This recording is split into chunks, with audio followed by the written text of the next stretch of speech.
Innal hamdalillah nahmaduhu wa nasta'inuhu wa nastaghfiruh wa na'udzu billahi min shururi anfusina wa sayyiati a'malina may yahdihillahu fala mudilla lahu wa may yudlil fala hadiya lahu wa asyhadu an la ilaha illallah wahdahu la syarika lahu wa asyhadu anna Muhammadan 'abduhu wa rasuluh.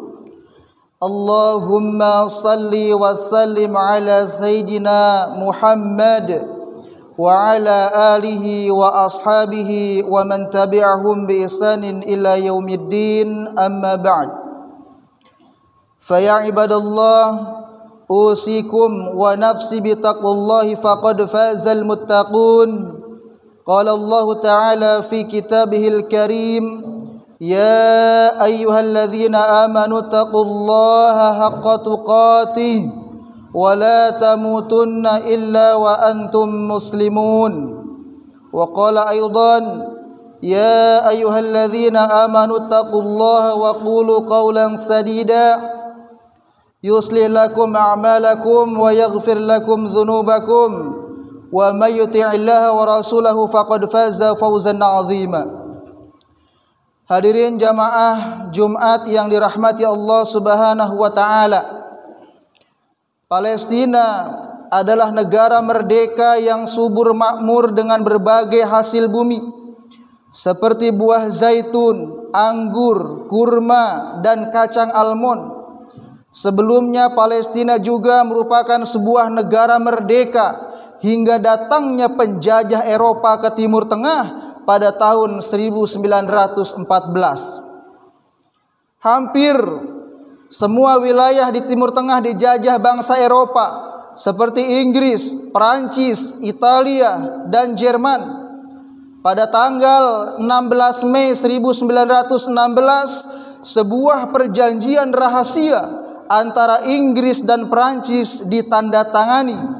Perjanjian ini dikenal dengan nama Perjanjian Sykes-Picot yang berisi pembagian bekas wilayah Imperium Ottoman di Timur Tengah yang dikalahkan mereka. Alhasil, Palestina masuk dalam bagian Inggris dan secara resmi menjadi wilayah jajahannya. Pada tahun 1917, Menteri Luar Negeri Inggris Arthur James Balfour membuat surat berisi 67 kata yang ditujukan kepada pemimpin komunitas Yahudi Inggris, Walter. Isinya adalah dukungan penjajah Inggris terhadap pendirian tanah air untuk orang Yahudi di Palestina. Inggris akan melakukan usaha terbaik untuk mewujudkan tujuan tersebut. Surat yang diberi nama Deklarasi Balfour itu adalah awal penjajahan Yahudi atas tanah Palestina.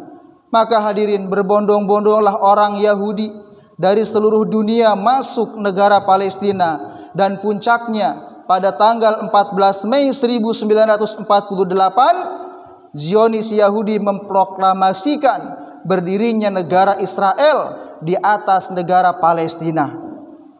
Jelas perilaku Zionis Yahudi terhadap Palestina adalah bentuk penjajahan yang bertentangan dengan semua piagam perdamaian. Hampir semua negara di dunia menolak berdirinya negara penjajah Israel di atas negara Palestina. Penolakan terhadap berdirinya negara Israel juga dilakukan oleh Presiden Soekarno pada tahun 1962. Beliau dengan tegas mengungkapkan, selama kemerdekaan bangsa Palestina belum diserahkan kepada orang-orang Palestina, maka selama itulah bangsa Indonesia berdiri menantang penjajahan Israel. Jika Anda hadirin seorang negarawan dan cinta damai, maka sudah semestinya Anda harus menolak berdirinya negara Israel. Terlebih lagi jika Anda seorang muslim, penolakan Anda tidak sekadar didasari rasa kemanusiaan, tetapi juga dilandasi oleh keimanan. Hadirin sidang Jumat yang dirahmati Allah, kekejian dan keganasan Zionis Israel terhadap rakyat Palestina jauh melebihi kekejaman Nazi Jerman terhadap bangsa Yahudi. Zionis Israel merampas tanah milik rakyat Palestina, menangkap, dan menyiksa penduduknya serta membunuh dan membantai mereka. Sangat banyak dokumen dan data sejarah yang membuktikan hal itu. Di antaranya yang pertama, pada tahun 1982 Zionis melakukan pembantaian terhadap para pengungsi Palestina di Sabra Shatila. Tidak tanggung-tanggung hadirin. Jumlah warga Palestina yang menjadi korban mencapai 3.500 orang. Mereka yang gugur terdiri dari anak-anak, perempuan, orang lanjut usia, dan lelaki yang tidak berdaya. Kemudian yang kedua, dalam konflik Israel dengan rakyat Gaza tahun 2014 yang lalu, menurut Kementerian Kesehatan Gaza, sebanyak 1.880 warga Palestina tewas dan 10.000 lainnya cedera. Dari jumlah tersebut, 398 diantaranya adalah anak-anak, 207 wanita, dan 74 manula. Masih banyak peristiwa lain yang menunjukkan betapa sadis dan jahatnya Zionis Israel. Seharusnya dua peristiwa tersebut sudah cukup untuk menggugah hati Anda sebagai manusia. Maka tiada kata lain, kita semua berkewajiban menghentikan kekejian Zionis Israel dan melindungi rakyat Palestina. Hadirin sidang Jumat yang dirahmati Allah, di Palestina ada tempat yang disucikan oleh Allah Subhanahu wa taala, yaitu Masjidil Aqsa, tempat Rasulullah sallallahu alaihi wasallam menjalankan Isra Mi'raj. Allah Subhanahu wa taala telah mengabadikan dalam firman-Nya, a'udzubillahi minasyaitonir rajim. Subhanalladzi asra bi'abdihi lailan minal masjidil haram ilal masjidil aqsa alladzi barakna haulahu linuriyahu min ayatina innahu huwas samiul basir.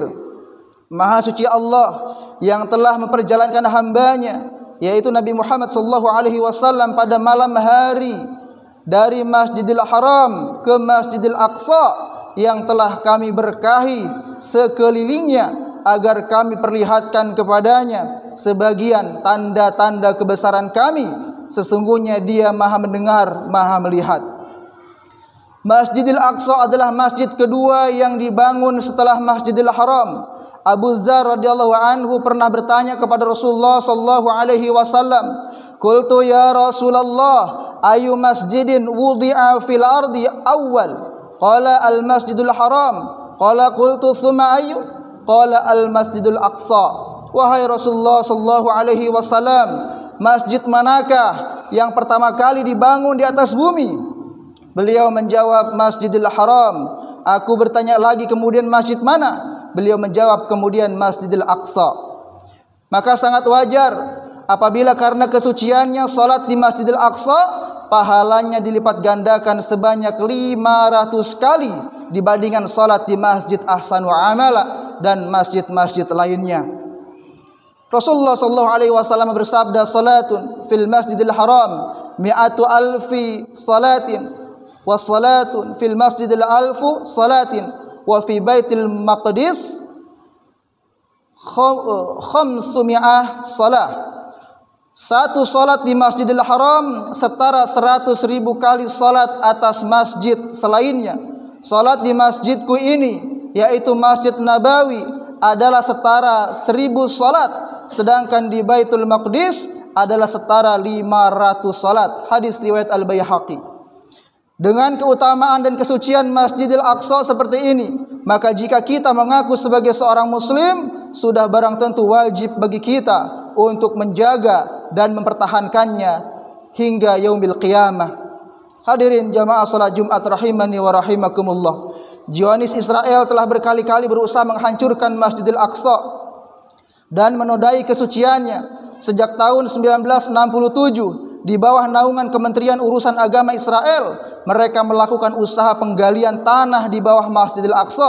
Penggalian yang tetap dilakukan sampai saat ini dan kerap menggunakan alat berat telah menyebabkan keretakan pada struktur bangunan-bangunan suci di atasnya. Pada 21 Agustus 1969, sekelompok Yahudi fanatik berupaya membakar Masjidil Aqsa. Pembakaran Masjidil Aqsa telah mendorong berdirinya Organisasi Konferensi Islam atau yang kita kenal dengan istilah OKI, yang saat ini beranggotakan 57 negara.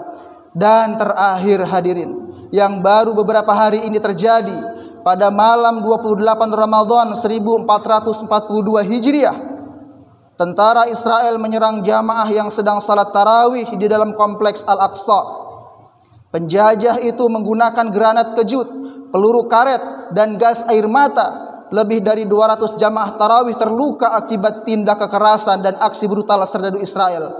Bahkan kebiadaban mereka dilanjutkan dengan perampasan tanah rakyat Palestina dengan kekuatan bersenjata serta meluncurkan roket untuk menghancurkan Palestina. Hadirin sidang jamaah Jumat yang dirahmati Allah, jika Anda seorang muslim, jika Anda seorang negarawan yang cinta damai, apalagi jika Anda seorang muslim, tidak ada alasan lagi untuk tidak membela Palestina dan Masjidil Aqsa. Terlebih kesemuanya berkumpul dalam diri kita. Kita ini manusia, kita ini seorang muslim, dan kita juga rakyat Indonesia. Memperjuangkan kemerdekaan Palestina adalah amanat konstitusi, sebab kemerdekaan adalah hak segala bangsa dan penjajahan di atas dunia harus dihapuskan. Artinya, penjajahan Israel di atas tanah Palestina harus dienyahkan. Oleh karena itu, apa yang Anda punya, persembahkan semuanya untuk kemerdekaan Palestina dan kemuliaan Masjidil Aqsa. Bahkan jika Anda hanya punya air mata, maka persembahkan air mata itu dalam doa-doa untuk mereka. Alhamdulillah, untuk GIS, donasi untuk Palestina kemarin sudah diserahkan melalui GIS Bersemi dan masih dibuka lagi sampai akhir Mei buat hadirin yang berkeinginan untuk mendonasikan hartanya. Kita terlepas dari politik, kenapa Hamas dan Fatah belum damai. Yang kita lihat adalah sisi-sisi kemanusiaannya. Yang kita sentuh adalah sisi kemanusiaannya. Di sana banyak yang jadi korban, anak-anak, para wanita, dan lain sebagainya. Belum juga gedung-gedung. Itu yang kita lihat. Kita tidak melihat pertentangan antara Hamas dan Fatah. Maka silakan didonasikan, boleh melalui GIS Bersemi. Nanti dari GIS Bersemi diteruskan ke Andara. Ya Allah, hancurkanlah seluruh kekuatan Zionis Yahudi laknatullah alaihim, dan anugerahkan kekuatan kepada rakyat Palestina untuk mempertahankan kedaulatan negaranya serta menjaga kesucian Masjidil Aqsa. Aqulu qawli hadza wa astaghfirullahal azim li wa lakum wa lisairil muslimin min kulli dhanbin azim fastaghfiruhu innahu huwal ghafurur rahim.